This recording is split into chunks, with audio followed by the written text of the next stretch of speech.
Karena pernyataan-pernyataannya itu gampang berubah. Yang kemarin bilang begitu tegas, kita harus netral dan sebagainya, tidak ada titipan di pilkada, gitu kan. Tiba-tiba dia yang nitip lagi.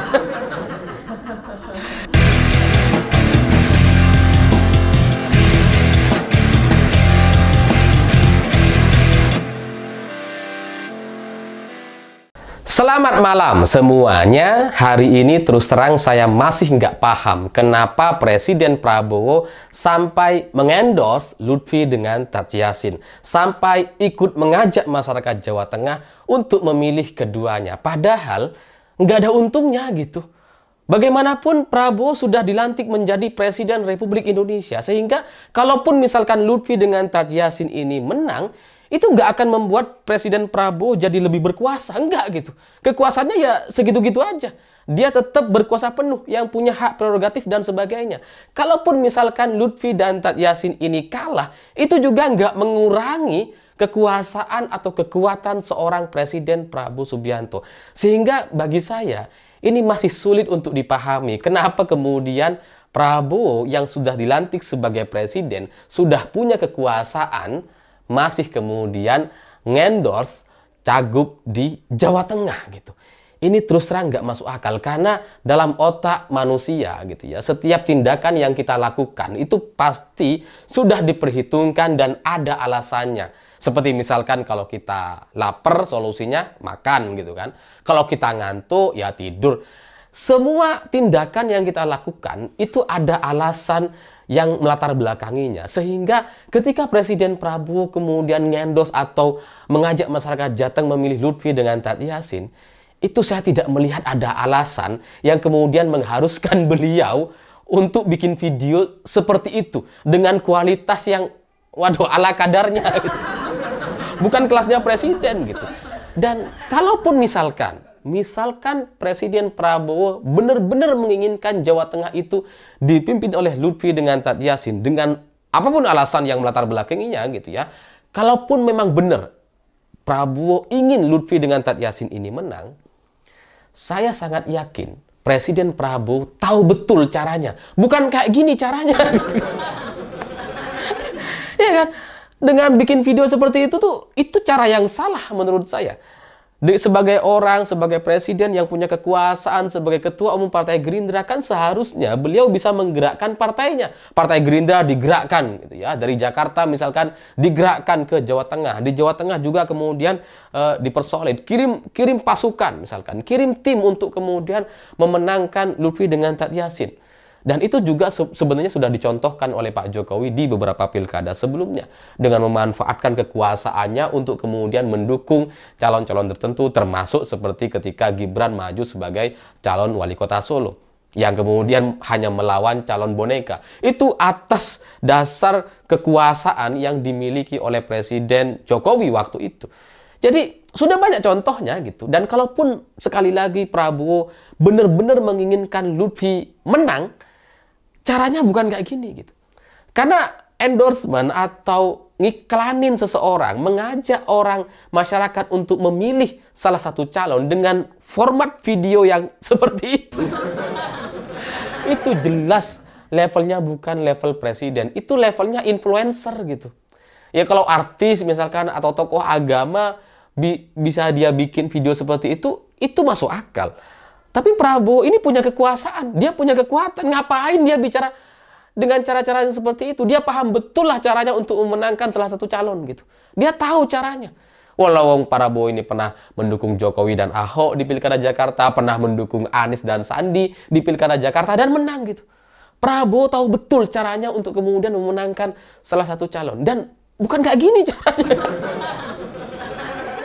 Ya tapi kebingungan atau pertanyaan-pertanyaan yang mungkin hari ini masih menjadi pertanyaan, itu dalam beberapa minggu ke depan kita bisa menyaksikan kebenarannya seperti apa. Karena dalam politik memang satu langkah dan dua langkah politik yang dilakukan oleh para politisi atau dewa-dewa politik di Indonesia ini memang kadang-kadang baru bisa kita pahami setelah beberapa bulan selanjutnya. Bahkan untuk kasus Pak Jokowi itu saya baru paham beberapa tahun setelahnya gitu kan.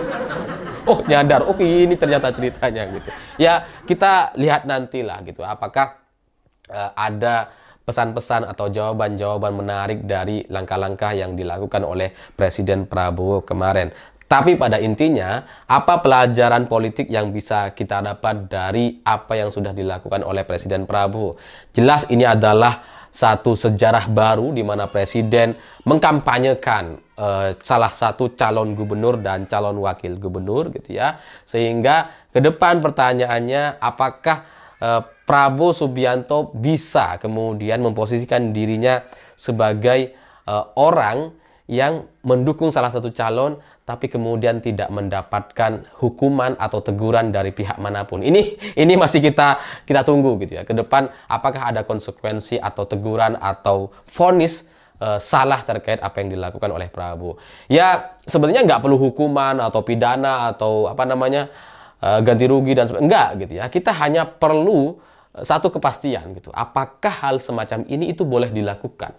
Kalau boleh dilakukan silahkan sampaikan. Kalau tidak boleh dilakukan ya tolong ini dipertegas saja gitu bahwa ini nggak boleh dilakukan. Nah selanjutnya setelah Presiden Prabowo kemudian bikin video mengiklankan Lutfi dengan Tad Yassin seperti itu, kita juga masih menunggu apakah setelah ini itu Presiden Prabowo meskipun sekarang di luar negeri itu benar-benar menggerakkan mesin partainya di Jawa Tengah. Karena setahu saya di Jawa Tengah ini ada banyak sekali calon kepala daerah yang koalisinya itu antara PDI Perjuangan dengan Gerindra. Banyak sekali atau bahkan mungkin bisa disebut sebagai mayoritas gitu ya di Jawa Tengah dan Jawa Timur. Banyak sekali kerjasama antara PDI Perjuangan dengan Partai Gerindra. Sehingga kalau cara yang dilakukan oleh ketua umumnya seperti ini itu bisa merusak hubungan koalisi antara PDI Perjuangan dengan Partai Gerindra di berbagai daerah. Kalau misalkan setelah ini ada respon yang sangat luar biasa kencang di Jawa Tengah. Apakah kalau nanti ya misalkan digerakkan mesin-mesin partai di Jawa Tengah itu rasanya itu akan mengubah hubungan antara koalisi yang sebelumnya sudah terjalin di berbagai daerah. Tapi kalau setelah ini adem-adem aja gitu ya, Jawa Tengah seperti biasanya, ya maka apa yang disampaikan oleh Prabowo kemarin itu cuma omon-omon aja gitu ya. Dan itu menjadi satu pelajaran untuk kita semua bahwa oh ternyata Presiden bisa saja mengajak gitu ya, bikin video tapi kekuasaannya itu kemudian tidak digerakkan, dan ini bisa menjadi contoh baru gitu. Kalau Pak Jokowi kan sebelumnya ya terlihat tidak pernah menyampaikan, tidak pernah mendukung secara langsung, tidak ada ucapan-ucapan dukungan secara langsung, tapi menggerakkan dan memanfaatkan kekuasaannya untuk tidak netral gitu kan. Itu yang dilakukan oleh Pak Jokowi. Nah, Prabowo bisa jadi ingin memberikan satu fakta sejarah baru, satu contoh baru bahwa Presiden itu tidak boleh kemudian menggerakkan kekuasaannya. Sehingga ya aparat seharusnya tetap netral. Apakah ini yang akan terjadi ke depan? Sekali lagi masih kita tunggu gitu. Kebenarannya akan seperti apa? Atau bisa juga apa yang dilakukan oleh Presiden Prabowo ini menjadi satu jebakan gitu ya kepada para oknum-oknum yang ada di bawah. Karena selama ini kalau kita lihat di Jawa Tengah sudah bukan cerita baru bahwa banyak sekali oknum yang kemudian pasang baliho gitu ya, melanggar aturan dan seterusnya, ngumpulin kepala desa dan sebagainya untuk kemudian merusak demokrasi yang ada di Indonesia ini. Itu sudah bukan cerita baru. Sehingga kalau misalkan dengan adanya video Prabowo membuat promosi yang seperti itu bisa jadi menjadi jebakan gitu. Karena orang-orang yang selama ini sudah ugal-ugalan gitu ya, setelah ini bisa jadi tambah ugal-ugalan. Nah, kalau mereka tambah ugal-ugalan gitu ya, tambah melanggar aturan, nah itu selanjutnya bisa dipotong satu-satu untuk kemudian dibersihkan supaya negeri ini tidak menjadi negeri yang penuh dengan oknum-oknum yang omon-omon. Karena sekali lagi bagi saya apa yang dilakukan oleh Prabowo Subianto itu tidak sesuai dengan pernyataannya yang sebelumnya bilang kita harus netral, tidak boleh ada dendam politik gitu kan. Ya urusan pilkada terserahlah siapapun, kita bebas, yang penting kita presiden. Enggak, yang itu terakhir nggak ada gitu ya. Pokoknya bebas saja, kita yang senior-senior udahlah selesai. biar giliran yang junior-junior gitu ya. Itu yang disampaikan oleh Prabowo. Jadi nggak ada juga keuntungan yang bisa didapatkan oleh Prabowo ketika mendukung Lutfi dengan Taji Yassin. Lalu setelah itu yang paling juga penting untuk kita ingat juga adalah bagaimana keinginan Prabowo Subianto untuk bertemu dengan Ibu Megawati. Itu kan sudah disampaikan berkali-kali kepada Mbak Puan Maharani. Jadi keinginan Prabowo untuk bertemu dengan Ibu Mega yang sudah disampaikan berkali-kali kepada Mbak Puan Maharani, tapi kemudian terjadi insiden atau peristiwa seperti ini, itu kan menjadi seperti bertolak belakang gitu. Pengen ketemu, tapi kayaknya gitu ya, sikap-sikapnya jadi kayak nggak mau ketemu gitu kan. Ya karena kalau Presiden Prabowo ingin bertemu dengan Ibu Megawati, jelas caranya nggak seperti ini. Bukan dengan cara merusak demokrasi yang seperti ini, di mana Presiden kemudian mempromosikan calon gubernur Jawa Tengah gitu. Sehingga ya itulah yang kemudian membuat saya jadi masih bertanya-tanya, sebenarnya Prabowo ini kenapa sih? Coba apa gitu? Nggak ada untungnya bagi Prabowo untuk melakukan itu. Nah, selanjutnya memang banyak teman-teman di sosial media itu mencurigai bahwa kayaknya ada tekanan-tekanan yang luar biasa yang diterima oleh Presiden Prabowo. Karena pernyataan-pernyataannya tuh gampang berubah. Yang kemarin bilang begitu tegas, kita harus netral dan sebagainya, tidak ada titipan di pilkada gitu kan. Tiba-tiba dia yang nitip. Nah, soal tekanan ini, soal apakah ada orang yang mendorongnya atau kemudian menjebaknya atau mengancamnya dan sebagainya, ini pun masih kita perlu tunggu nanti gitu ya.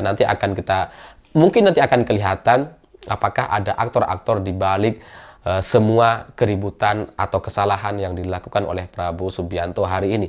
Tapi sekali lagi, sama seperti video-video saya sebelumnya, meskipun saya tidak mendukung Prabowo Subianto, tapi saya berharap tidak ada pergantian rezim yang darurat di tengah perjalanan sampai tahun 2029. Bagaimanapun kalau misalkan kita ingin mendukung calon yang lain, biarlah itu terlaksana dalam proses demokrasi yang normal di tahun 2029. Saya pikir itu. Terima kasih sudah menonton. Begitulah kura-kura.